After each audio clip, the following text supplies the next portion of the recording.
നമസ്കാരം. വളരെ പ്രധാനപ്പെട്ട ഒരു വാർത്തയിലേക്കാണ് ഇന്ന് പ്രിയപ്പെട്ട പ്രേക്ഷകരെ ഒന്ന് കൊണ്ടുവന്നത്. കുറച്ച് നാളായിട്ട് നമ്മൾ ഇത്തരത്തിലുള്ള വാർത്തകളൊന്നും കാണാറില്ലായിരുന്നു, അല്ലെങ്കിൽ ഇത്തരത്തിലുള്ള വാർത്തകൾ നമ്മൾ കേൾക്കാറില്ലായിരുന്നു. കാരണം ഈ ലവ് ജിഹാദ് കേരളത്തിലുണ്ട്, അല്ലെങ്കിൽ ലവ് ജിഹാദ് ഏറ്റവും കൂടുതൽ തടിച്ചു വളരുന്നത് കേരളത്തിലാണ്. ഇങ്ങനെ മറ്റു മതസ്ഥയിൽപ്പെട്ട സ്ത്രീകളെ പ്രലോഭിപ്പിച്ച് ഇസ്ലാം മതത്തിലേക്ക് കൊണ്ടുവന്നു, അവരെ പൊന്നാനിയിൽ കൊണ്ടുപോകുന്നു, മതം മാറ്റുന്നു, എന്നിട്ട് അവരെ സിറിയയിലേക്കും മറ്റു സ്ഥലങ്ങളിലേക്ക് കൊണ്ടുപോകുന്നു, എന്നിട്ട് അവിടെ കൊണ്ടുപോയിട്ട് തീവ്രവാദം പഠിപ്പിക്കുന്നു, പൊട്ടിക്കുന്നു എന്നൊക്കെ പറഞ്ഞ ഒരുപാട് വാർത്തകൾ വന്നു. അത്തരത്തിലുള്ള രണ്ട് മൂന്ന് സിനിമകളും വന്നിരുന്നു. കേരള സ്റ്റോറി പോലുള്ള മുണഞ്ഞ ചില സിനിമകൾ ഇറക്കിയിരുന്നു. പക്ഷെ ഇതൊന്നും കേരളത്തിൽ ചെലവായില്ല എന്ന് മാത്രമല്ല, കേരളത്തിലെ പ്രബുദ്ധരായിട്ടുള്ള ജനങ്ങൾ അതൊക്കെ തള്ളിക്കളയുകയും ചെയ്തിട്ടുണ്ട്. എന്നാൽ കുറച്ച് നാളായിട്ട് ഇത് നമ്മൾ കേൾക്കാതിരുന്ന സമയത്താണ് ഇത് ഇന്നലെ വീണ്ടും ജാമിദ എന്ന് പറയുന്ന ഒരു മുസംഗിണി പുത്രി, അങ്ങനെ നമുക്ക് പറയാം. കാരണം രൂപത്തിലും ഭാവത്തിലും എന്താണ് എന്നുള്ളത് ഞാൻ പറയാതെ തന്നെ എൻ്റെ പ്രിയപ്പെട്ട പ്രേക്ഷകർക്ക് അറിയാം ഈ ഒരു സാധനത്തിനെ കുറിച്ചിട്ട്. അതുകൊണ്ട് അത്തരത്തിൽ ഞാൻ വലുതായിട്ടൊന്നും വർണ്ണിക്കുന്നില്ല. അപ്പൊ കഴിഞ്ഞ ദിവസം ഇത്തരത്തിലുള്ള ഒരു വാർത്തയുമായിട്ട് ഇവർ വന്നിരുന്നു. ഒരു കോഴിക്കോടുള്ള ഒരു സ്വദേശി ആയിട്ടുള്ള ഒരു പെൺകുട്ടി ഒരു മുസ്ലിം യുവാവിനെ പ്രണയിച്ചു, വിവാഹം ചെയ്തു. അതിനുശേഷം ആ പെണ്ണിന്റെ വീട്ടിൽ ആ പെണ്ണ് ആത്മഹത്യ ചെയ്തു, അതായത് തൂങ്ങി മരിച്ച നിലയിലാണ് കണ്ടെത്തിയത്. പക്ഷെ മരണകാരണം എന്താണ് എന്ന് ഇതുവരെ ആർക്കും അറിയത്തില്ല. പക്ഷെ ഒരു ഹിന്ദു കുട്ടിയാണ് മരിച്ചതുകൊണ്ടും ഒരു മുസ്ലിം യുവാവാണ് കല്യാണം കഴിച്ചതുകൊണ്ടും അത് ലവ് ജിഹാദിൽ പെടും എന്നാണ് നമ്മുടെ ഈ അമ്മായി ഇപ്പൊ പുതിയൊരു വീഡിയോ ആയിട്ട് വന്നിരിക്കുന്നത്. ഒരു പക്ഷെ നിങ്ങൾ പറയാ ദേവം വർഗീയത പറയാൻ വേണ്ടി വന്നിട്ടുണ്ടല്ലോ എന്ന് പറയും. സത്യത്തിൽ എന്നെക്കാളിലും വിവരവും വിദ്യാഭ്യാസവുമുള്ള പല ആൾക്കാരും പല ചാനൽ ചർച്ചകളിലും വന്നിരുന്ന് പറഞ്ഞിട്ടുള്ള ഒരു കാര്യമാണ്, ഈ RSS എന്ന് പറയുന്ന ഈ ഒരു സംഘടനയുടെ ഒരു അജണ്ടയാണ് മുസ്ലിം യുവതികളെ പ്രണയിച്ച് അവരെ അവരുടെ വരുതിക്ക് കൊണ്ടുവന്ന് കല്യാണം കഴിക്കുക, എന്നിട്ട് അവർക്ക് കുട്ടികൾ ഉണ്ടായി കഴിയുമ്പോഴത്തേക്ക് ഇങ്ങനെ ഒഴിവാക്കി വിടുന്ന ഒട്ടനവധി സംഭവങ്ങൾ നമ്മുടെ കേരളത്തിൽ നടന്നിട്ടുമുണ്ട്. അത്തരത്തിലുള്ള ഒരുപാട് വാർത്തകൾ നമ്മൾ കണ്ടിട്ടുണ്ട്. പക്ഷെ അതിനെ കുറിച്ചിട്ടൊന്നും ഈ പറയുന്ന മുതലിന് സംസാരിക്കാൻ സമയമില്ല. മറിച്ച് ഇത്തരത്തിൽ വരുമ്പോൾ മാത്രമാണ് ഈ അമ്മായിക്ക് അങ്ങോട്ട് കുരുപൊട്ടി ഒലിച്ചിട്ട് അമ്മായി ഇങ്ങോട്ട് വന്നിട്ട് ഒരു തള്ളം തുടങ്ങും. കാരണം സംഘപരിവാറിന്റെ എന്തെങ്കിലുമൊക്കെ വാങ്ങിച്ചു വെച്ചിട്ടാണല്ലോ ഈ അമ്മായി സാധാരണ ചാനലിനകത്ത് വന്നിരുന്നോണ്ട് കുരയ്ക്കുന്നത്. അപ്പൊ എന്തായാലും അത്തരത്തിലുള്ള ഒരു കൊര അമ്മായിയുടെ വന്നിട്ടുണ്ട്. ആ കൊര ഒന്ന് കണ്ടിട്ട് നമുക്ക് നമ്മുടെ വീഡിയോ റിയാക്ഷനിലേക്ക് പോവാം. ലവ് ജിഹാദ് ഇല്ല എന്ന് പറഞ്ഞവർക്ക് വീണ്ടും മറുപടി ആയിട്ടുണ്ട്. എത്രയെത്ര ജീവിച്ചിരിക്കുന്ന തെളിവുകൾ, ജീവിച്ചിരിക്കുന്ന രക്തസാക്ഷികൾ നമുക്ക് മുമ്പിൽ ഉണ്ടെങ്കിലും ശരി, ഇല്ല എന്ന് പറയാൻ ഒരു പ്രത്യേക മതവിഭാഗത്തെ സുഖിപ്പിക്കാൻ എപ്പോഴും നമ്മുടെ നാട്ടിലെ രാഷ്ട്രീയക്കാരും മതവിഭാഗങ്ങളും എഴുത്തുകാരും ചാനൽ ചർച്ചവരും ഉണ്ടാകും, കലാരംഗത്തുള്ള ആളുകൾ ഉണ്ടാകും.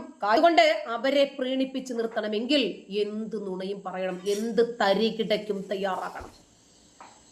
അതുകൊണ്ടാണ് നിമിഷ ഫാത്തിമയും സോണിയ സെബാസ്റ്റ്യനും ഒന്നും ഈ രാജ്യത്ത് എന്തെങ്കിലും പിരമിഡ് ഉണ്ടാക്കാൻ വേണ്ടി പോയവരല്ല, ഈ രാജ്യത്തിന് എന്തെങ്കിലും പുരസ്കാരം വാങ്ങിത്തരാൻ വേണ്ടി പോയവരല്ല. പ്രണയക്കെണിയിൽ അകപ്പെട്ട് ഈ രാജ്യത്തിന് തുരങ്കം വെക്കാൻ വേണ്ടി ഒരു ദൗലത്തുൽ ഇസ്ലാം സ്ഥാപിക്കാൻ പോയതാ, ഇസ്ലാമിക രാഷ്ട്രം സ്ഥാപിക്കാൻ വേണ്ടി കെട്ടിയൊരുങ്ങി പോയതാ.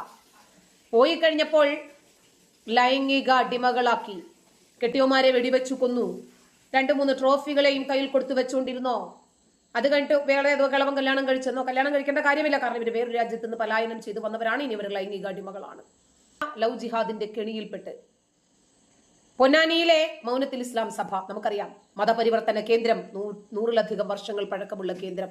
എത്രയെത്ര മതപരിവർത്തന കേന്ദ്രങ്ങൾ ഇവിടെയുണ്ട്. തർബിയത്തുൽ ഇസ്ലാം മതപഠന കേന്ദ്രത്തിലെത്തിയ പെൺകുട്ടി സ്വന്തം വീട്ടിൽ വന്നിട്ട് ആത്മഹത്യ ചെയ്തു.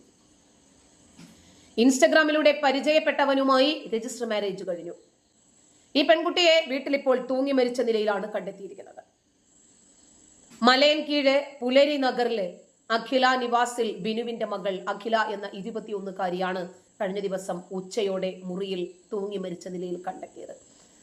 സംഭവ സമയത്ത് വീട്ടിൽ ആരും ഉണ്ടായിരുന്നില്ല. മരണകാരണം ഇതുവരേക്കും വ്യക്തമായിട്ടുമില്ല. ഏപ്രിൽ മാസത്തിൽ വീട്ടിൽ നിന്ന് അഖിലയെ കാണാതായി. അതിനെ തുടർന്ന് പിതാവ് ബിനു മലയൻകീഴ് പോലീസിന് പരാതി നൽകി. അതിനെ തുടർന്ന് തീവ്രമായ അന്വേഷണത്തിലായി പോലീസ്. കോഴിക്കോട് സ്വദേശിയായ മുഹമ്മദ് ഇർഷാദ് എന്ന യുവാവിനൊപ്പം അഖില ഇറങ്ങിപ്പോയ വിവരം അറിയുന്നത് ബിനു വളരെ ഞെട്ടലോടുകൂടിയാണ്. തുടർന്ന് പെൺകുട്ടിയെ കണ്ടെത്തി സ്റ്റേഷനിൽ എത്തിച്ചപ്പോൾ സ്വന്തം ഇഷ്ടപ്രകാരം ഇർഷാദിനൊപ്പം പോയതാണ് എന്ന് പെൺകുട്ടി മൊഴി നൽകുകയായിരുന്നു.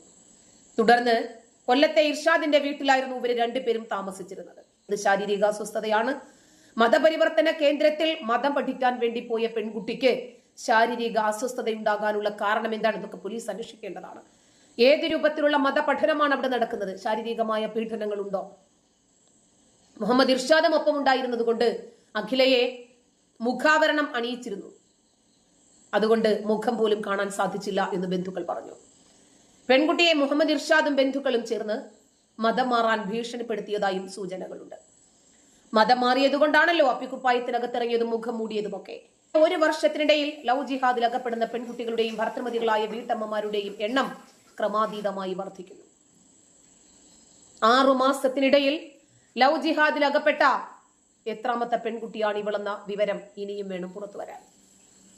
എന്നെ സംബന്ധിച്ചിടത്തോളം ഞാൻ ഒരിക്കലും മതപരിവർത്തനത്തിനെതിരല്ല. മറ്റാരെങ്കിലും മതം മാറ്റി കൊണ്ടുപോയാൽ അവരിവിടെ ഉണ്ടാവും. അതല്ല മുറിയന്മാരാണ് കൊണ്ടുപോകുന്നെങ്കിൽ അവരുടെ വീട്ടിൽ ഗ്യാസ് പൊട്ടിച്ചാവും. അതല്ലെങ്കിൽ സിറിയയിൽ പോയി ആട് മേയ്ക്കേണ്ടി വരും. അതുമല്ലെങ്കിൽ സ്റ്റെപ്പിനിയായിട്ട് നിൽക്കേണ്ടി വരും. 4-ൽ ഒരാളായിട്ട് അല്ലെങ്കിൽ 2-ൽ ഒരാളായിട്ടൊക്കെ നിൽക്കേണ്ടി വരും. കുടുംബത്തിൽ തന്നെ ഒരു അധികപ്പറ്റായി മാറും. മാനസിക വ്യഥ കാരണം ആത്മഹത്യക്ക് കീഴടങ്ങേണ്ടി വരും. കഷ്ടപ്പെട്ട് മാതാപിതാക്കൾ പ്രതീക്ഷയോടെ വളർത്തുന്ന മക്കളാ. വെളുമാർക്കൊക്കെ നല്ല ഭാവിയുണ്ട്. പിന്നെ വേലി ചാടുന്ന പശുവിന് കോലുകൊണ്ട് മരണം. മുറിയന്റെ എന്തോ കണ്ട് ഓടിയതല്ലേ, അനുഭവിക്കട്ടെ എന്നല്ലാതെ എന്തോ പറയാന്. നന്ദി. അമ്മായി ഒട്ടും മോശമൊന്നുമല്ല. കാരണം അമ്മായിയും യഥാർത്ഥത്തിൽ പറയുകയാണെങ്കിൽ ഒരു ലവ് ജിഹാദിൽപ്പെട്ട ആളാണെന്ന് നമുക്ക് പറയാല്ലേ. അമ്മായി ഇതുപോലെ വേലി ചാടി ഓടിയതാണ്. എന്ത് കണ്ടിട്ടാണ് അമ്മായി ഓടിയെന്നുള്ളതിനെ കുറിച്ചിട്ട് നമുക്കും അറിയില്ല. അത് അമ്മായിക്ക് മാത്രമേ എന്തായാലും അറിയത്തുള്ളൂ.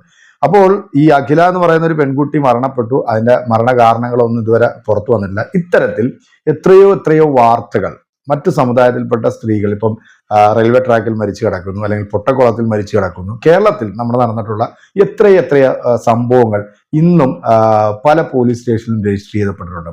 അതിനെക്കുറിച്ചിട്ടൊന്നും എന്തുകൊണ്ടാണ് അമ്മായി സംസാരിക്കുന്നത്? അപ്പം ഇങ്ങനെ വരുമ്പോൾ മാത്രം സംഘപരിവാറിന് വേണ്ടി വിടുപണി ചെയ്യുന്ന അല്ലെങ്കിൽ അങ്ങ് നക്കി വെളുപ്പിക്കുന്ന ഒരു പ്രവൃത്തിയാണ് ഈ ജാമിദ എന്ന് പറയുന്ന ഈ വൃത്തികെട്ട സ്ത്രീ കുറെ കാലമായിട്ട് ഇതിങ്ങനെ നടത്തിക്കൊണ്ടിരിക്കുന്നത്. എന്തായാലും കുറച്ച് നാൾക്ക് മുമ്പ് നമ്മളൊരു വീഡിയോ കണ്ടിരുന്നു അല്ലെ, എനിക്ക് ജീവിക്കാൻ മാർഗമില്ല, എന്നെ സഹായിക്കണമെന്ന് പറഞ്ഞുകൊണ്ട് നിലവിളിച്ചുകൊണ്ട് വന്നതൊക്കെ നമ്മൾ കണ്ടിരുന്നു. ഇനി അമ്മായിയുടെ ഹിസ്റ്ററിയിലേക്കൊക്കെ നമ്മൾ ഇറങ്ങി പോവുകയാണെങ്കിൽ അത് ചീഞ്ഞു നാറുന്ന ഒരു ഹിസ്റ്ററി ആയിരിക്കും. അതുകൊണ്ട് അതിനകത്തേക്ക് നമ്മൾ കൂടുതലായിട്ട് കടക്കുന്നില്ല. അപ്പം ഈ ഒരു വീഡിയോയുമായിട്ട് ബന്ധപ്പെട്ട് നിങ്ങളുടെ വലിയൊരു അഭിപ്രായം കമന്റിൽ അറിയിക്കുക. മറ്റൊരു വീഡിയോയുമായിട്ട് കാണാം. ശുഭപ്രതീക്ഷ നിങ്ങളുടെ